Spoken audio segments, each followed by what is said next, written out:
In the olden days, when the moon smiled upon the red earth of Umwago, and the night wind carried the scent of roasted yam and palm oil, there lived a man named Chief Okafor.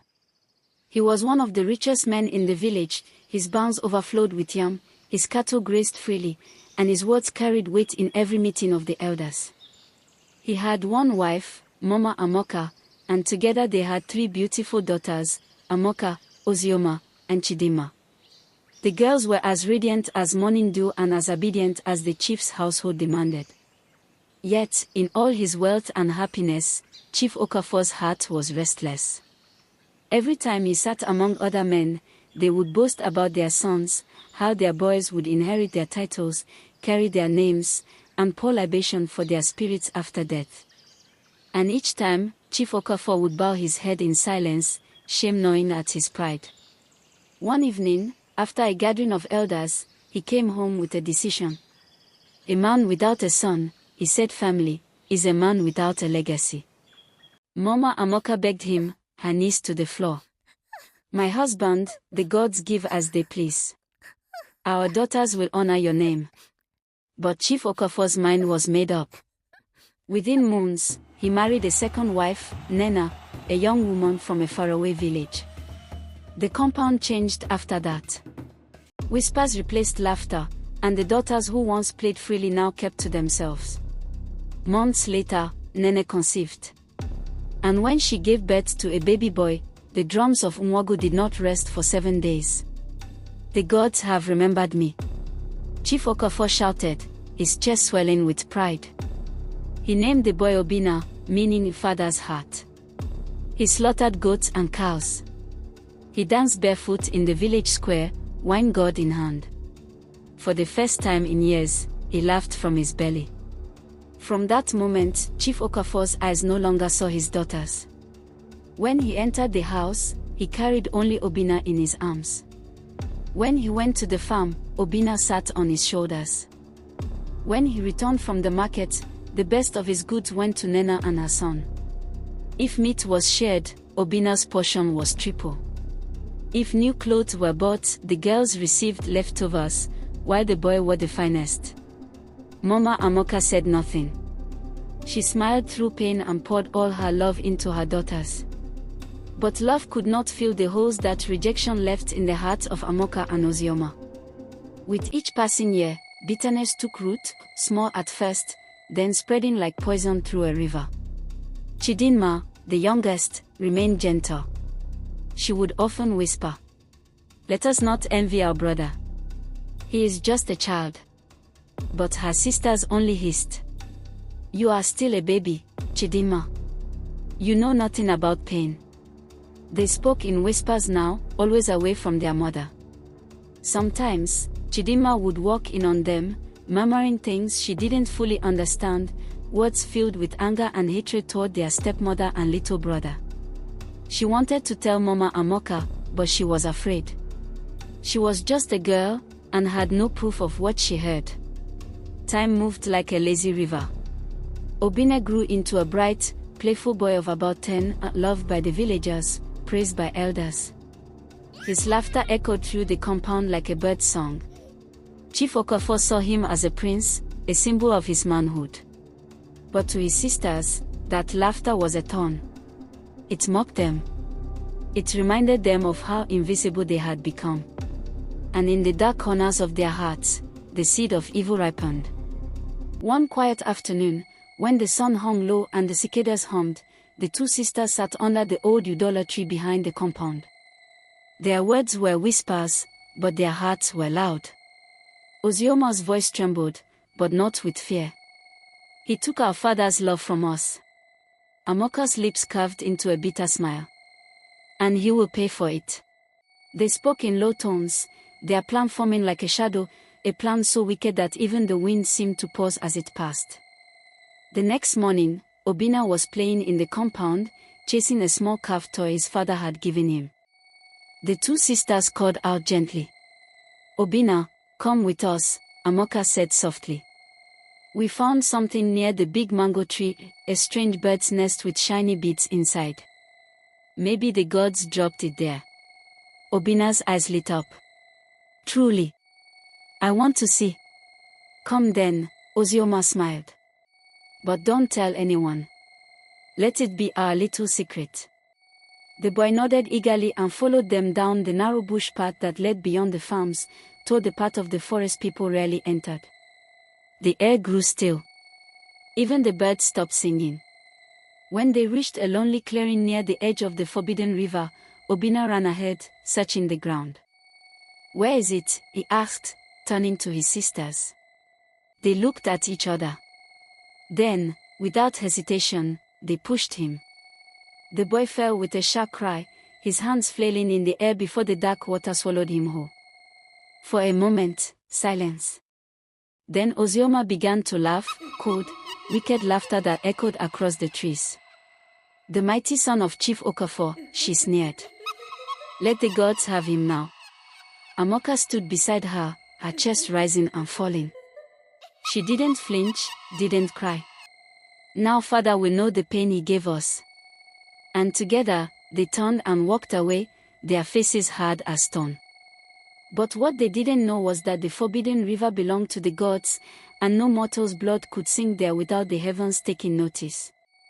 That very moment, as the boy's body drifted downstream, the waters glowed faintly, and a gentle voice whispered through the wind. "Innocence must not perish." At the far end of the river sat an old man with silver hair and eyes that shimmered like stars. He was no ordinary fisherman. He was Ik, the guardian spirit of the river, placed by the gods to protect the pure-hearted.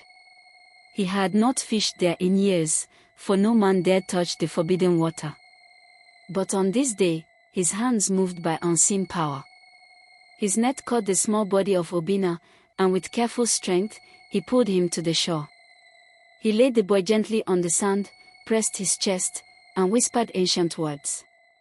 The boy gasped, coughing water, his eyes opening slowly. "Rest, my son," Ik said in a voice that echoed like thunder in the distance. "The wicked think they have won, but the gods are not blind." Ik took the boy into his small hut by the water's edge, a place hidden from human eyes, and nursed him back to health. Back in the village, when the sun began to set and Obina did not return, panic spread like wildfire. Chief Okafor demanded answers. "Where is your brother?" he asked, his voice trembling. The sisters lowered their eyes. "We do not know, Papa," Amoka said calmly.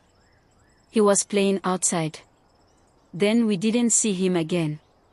Chief Okafor shouted for search parties. The villagers combed the forest, calling the boy's name into the night. But there was no answer, only the croaking of frogs and the whispering of the wind. Days turned into weeks. The chief's once proud shoulders drooped. He stopped attending meetings, stopped eating.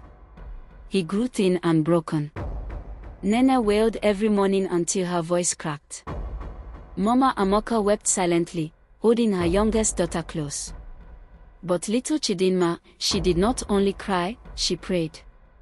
Every night before sleep, she knelt by the doorway and whispered, "O gods of our fathers, please protect my brother. Wherever he is, do not let him suffer." She often watched her sisters whispering to each other in dark corners, exchanging glances when their father spoke of the missing boy. Her heart grew heavy with suspicion. She wanted to tell someone, but who would believe a child? So she kept her silence, praying instead that the truth would reveal itself. Seasons passed. One evening, when the moon rose full and bright, a stranger arrived in Umwago. He was tall, dressed in a fisherman's cloth, his hair gray and his eyes deep like the river. Beside him walked a boy, strong, handsome, no longer a child. The stranger spoke in a calm voice. "I bring back what was lost." When Chief Okafor saw the boy's face, he fell to his knees. "Obina, my son." The compound erupted in cries and wails of joy. Nene fainted from shock, and the villagers gathered, clapping and rejoicing. When the crowd calmed, the old fisherman told his story, how he had found the boy floating, how he healed him, and how the gods commanded him to bring the child home when the time was right. The villagers murmured in awe. "The gods have truly shown mercy," they said. Then Chief Okofor asked the question that hung in every heart. How did you fall into the river, my son? Obinna turned to his father slowly, his voice steady. I was not alone, Papa. I went with my sisters. They pushed me. A cold silence swept the crowd. All eyes turned to Amoka and Ozioma. Their faces drained of color. Their tongues failed them. The chief trembled. Tell me it is a lie. But they said nothing. The elders were summoned immediately. Before them, the sisters confessed, not with tears of remorse, but with bitterness and pride. You favored him, Amoka said through clenched teeth. You made us strangers in our own home. You never saw us, never called us children. We wanted you to feel what we felt. Chief Okofor fell to the ground, weeping like a child. I am cursed, he cried. My pride has destroyed my house. The elders shook their heads. The sin of envy burns deeper than fire, one of them said. That night, the gods delivered their judgment. By morning, strange cries echoed from the sisters' hut. When people rushed in, they saw Amoka and Ozuma trembling in pain, their bodies covered in strange marks. Their skin began to rot from within, worms crawling from their mouths as they wailed in agony. For days, they suffered, their beauty fading into horror, their laughter replaced by screams, until death claimed them both. The villagers said it was the wrath of the river spirits. The gods had avenged the innocent. Chief Okofor never recovered from the sorrow. He gathered the entire village and spoke with tears in his eyes. Let no parent favor one child over another. I lost 2 daughters because of my pride. I learned too late that love must be shared equally, or it turns to hatred. He built a shrine near the river in honor of the fisherman who had saved his son, though many said the man was never seen again after that night. Some believed he was not mortal at all, but a messenger of the gods. As for Obinna, he grew into a wise and compassionate man, one who treated everyone, boy or girl, with fairness and love. And whenever the wind passed through Umwogo, the old would say to the young, beware of envy, for jealousy is a fire that burns the heart before it burns its victim. Moral of the story. When love is shared unequally, bitterness takes root. A jealous heart destroys everything it holds dear. And no matter how dark evil hides, the gods will always bring light to the truth. Thanks for watching. Now tell me, do you think Amoka and Ozioma deserved their punishment, or were they also victims of their father's favoritism? Tell me in the comments, I would love to hear your opinions. Don't forget to subscribe if you haven't so you don't miss any of our epic tales with moral lessons. And to all our returning subscribers, thank you from the bottom of our hearts.